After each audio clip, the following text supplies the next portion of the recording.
এইভাবে মানে মরণ আক্রমণ চালাতে সে পারে না। জাতির কাছে এটা একটা বার্তা যে আজকাল ছাত্র সমাজ সুরক্ষিত নয়।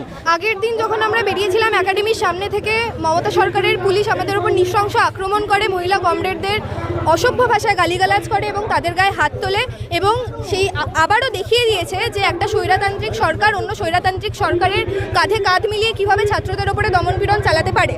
সেই কারণেই আজকে আবারও আমরা বেরিয়েছি বাংলাদেশের ছাত্রদের প্রতি সংহতি প্রকাশ করবার জন্য এবং আগের দিন যাদের উপরে নৃশংসতা চালানো হয়েছে মমতা পুলিশের তরফ থেকে তাদের জন্য সংহতি জানার জন্য আমরা আজকে এই মিছিলে বেরোচ্ছি। বাংলাদেশে 10% এতদিন কোটা সংস্কারে মহিলাদের জন্য 10% আসন সংরক্ষিত ছিল। গতকাল সুপ্রিম কোর্ট যে রায়টা দিয়েছে, মানে যেটা বলেছে সংস্কার করে মহিলাদের জন্য আলাদাভাবে সংস্কারের কোনো কথা উল্লেখ করেনি, কি বলেন? এটা খুবই খারাপ করেছে এবং এই কথাটা একজন ভারতবর্ষের নাগরিক হয়ে আমি শুধু বলছি না, বাংলাদেশের বিভিন্ন নাগরিক এই বিষয়ে আশঙ্কা বোধ করছে যে মহিলাদের সংরক্ষণ উঠিয়ে দেওয়া হয়েছে। কারণ আজকে ভারতবর্ষে মহিলাদের যেই রকম অবস্থা তার থেকে অনেক অনেক খারাপ অবস্থায় বাংলাদেশের নারীরা রয়েছেন এবং তাদের সংরক্ষণটা প্রয়োজনীয়। এবং তারপরেও হাসিনা সরকার যেটা করেছে, মুক্তিযোদ্ধাদের কোটা কিন্তু পুরোপুরিভাবে বিলোপ হয়নি। মুক্তিযোদ্ধাদের পুরোপুরিভাবে কোটা বিলোপ করতে হবে এবং এতদিন ধরে যেই দুর্নীতি হয়েছে সেই দুর্নীতির মধ্যে তদন্ত করতে হবে এবং যারা দুর্নীতি করেছে তাদের সাজা দিতে হবে। বাংলাদেশে ছাত্রদেরকে খুন করছে পুলিশ, আপনারা বাংলার ছাত্রছাত্রী হিসেবে কতটা নিজেদেরকে সুরক্ষিত মনে করছেন? আমরা তো বারবার করে দেখতে পাচ্ছি যে এক স্বৈরাচারী সরকার আরেক স্বৈরাচারী সরকারের পাশে কিভাবে কাঁধে কাঁধ মিলিয়ে দাঁড়াচ্ছে ছাত্রদের ওপর দমনপীড়ন চালাবার জন্য।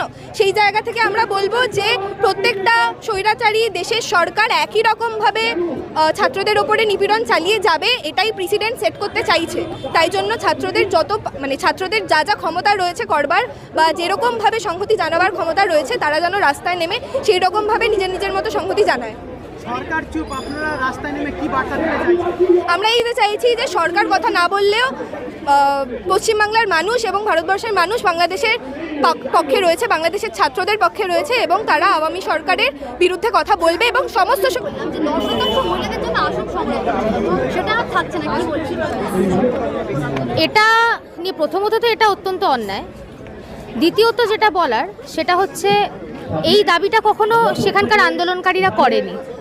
হ্যাঁ, বিক্ষিপ্ত বিচ্ছিন্ন অংশ থেকে তারা করতে পারে, কিন্তু মূলগতভাবে সমস্ত আন্দোলনকারীরা যে দাবিটা করেছিল সেটা হচ্ছে 30% মুক্তিযোদ্ধা কোটার বিলোপ।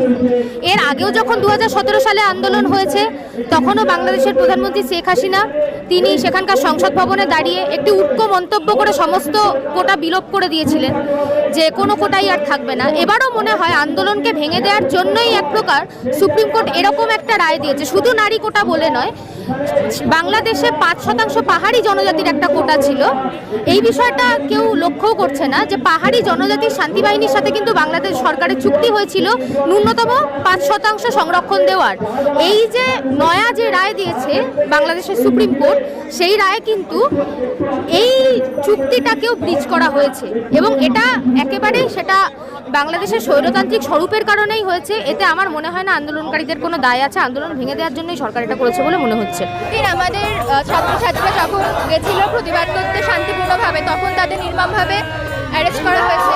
সেটার প্রতিবাদেই আজকে বেরোনো হয়েছে। বাকি বাংলাদেশ যা চলছে আপনারা সবাই জানেন, সেই বিরুদ্ধে আমাদের এই প্রতিবাদ। হাসিনা সরকার যা করছে ছাত্রছাত্রীদের সাথে সেটা একদমই মেনে নেওয়ার মতো। এটা একটা পুরোপুরি মেকি রায়। এখানে নারীদের যে নারীদের জন্য যে কোটাটি সংরক্ষিত ছিল সেই কোটাটি সেইটা সরিয়ে 5% ফের দেওয়া হয়েছে মুক্তিযোদ্ধা কোটার জন্য। মুক্তিযোদ্ধাদের নাতিপুতিরা নাকি সেই সংরক্ষণ পাবে। এইটা পুরোপুরি একটা চোখে ধোঁয়া দেওয়া, চোখে ধুলো দেওয়া একটি রায়। মানে এটার বিরুদ্ধে মানে যদি শেখ হাসিনা সরকার মনে করে থাকে এই রায়টি দেওয়ার পর ছাত্র আন্দোলন স্থগিত হয়ে যাবে, বাংলাদেশের সমর্থনে আমাদের ভারতবর্ষে যে আন্দোলন চলছে ছাত্রদের সংহতিতে, সেই আন্দোলন সেই লড়াই থেমে যাবে, তাহলে তারা খুব ভুল ভাবছে। কারণ ছাত্রদের কাছে, সাধারণ মানুষের কাছে এইটা খুব পরিষ্কার যে কেন কী জন্য এই নারীদের যে সংরক্ষণের কোটাটি সেইটা বাদ দেওয়া হলো এবং কেন কোন কারণে 5% যে সংরক্ষণ করা হয়েছে মুক্তিযোদ্ধাদের জন্য, মুক্তিযোদ্ধার পরিবারদের জন্য, সেইটা কেন করা হলো সেটা সবার কাছে পরিষ্কার। কোথা থেকে কি সরকার ভয় পেয়ে এটা বাধ্য এরকম করলো? অবশ্যই সরকার ভয় পেয়েছে। এই স্বতঃস্ফূর্ত যে আন্দোলন আমরা দেখেছি, প্রায় 150 জনের উপর ছাত্র মারা যাওয়া, এইটাই প্রমাণ যে সরকার ভয় পেয়েছে। না হলে কোনো সরকার ভয় না পেলে তার ছাত্রদের উপর সেনা দিয়ে, পুলিশ দিয়ে এইভাবে মানে মরণ আক্রমণ চালাতে সে পারে না, সে যদি না ভয় পেয়ে থাকে।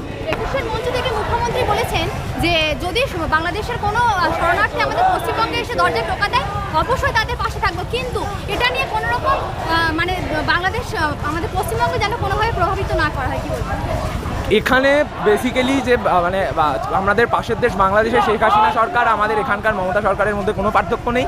তারা একইভাবে ছাত্রদের উপর যে নিপীড়ন, সেই নিপীড়ন তারা চালিয়ে আসছে বহুদিন ধরে, আজও তারা চালাচ্ছে।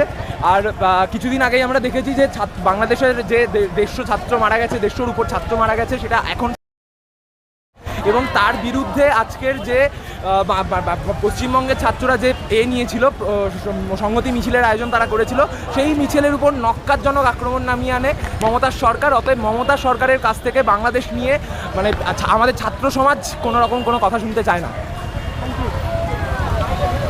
কোনো স্বৈরতান্ত্রিক আমরা মানছি না। আমরা একটা শান্তিপূর্ণ মিছিল নিয়ে গেছিলাম, সেই মিছিল থেকে আমাদের যে গ্রেপ্তার করা হয়েছে এইগুলো আমরা মানছি না। এবং এখানে যাদবপুরের তরফ থেকে আমরা একটা সম্পূর্ণ বার্তা দিতে চাই যে সরকারের এই জিনিসগুলো আমরা কোনোদিনই মানবো না। এবং এর বিরুদ্ধে যাদবপুর আগেও প্রতিবাদ করেছে, যাদবপুর প্রতিবাদ করতে জানে, যাদবপুর প্রতিবাদের ভাষা জানে, এবং সেই ভাষায় আজকে আমরা তুলে ধরতে চেয়েছি সমাজের কাছ থেকে।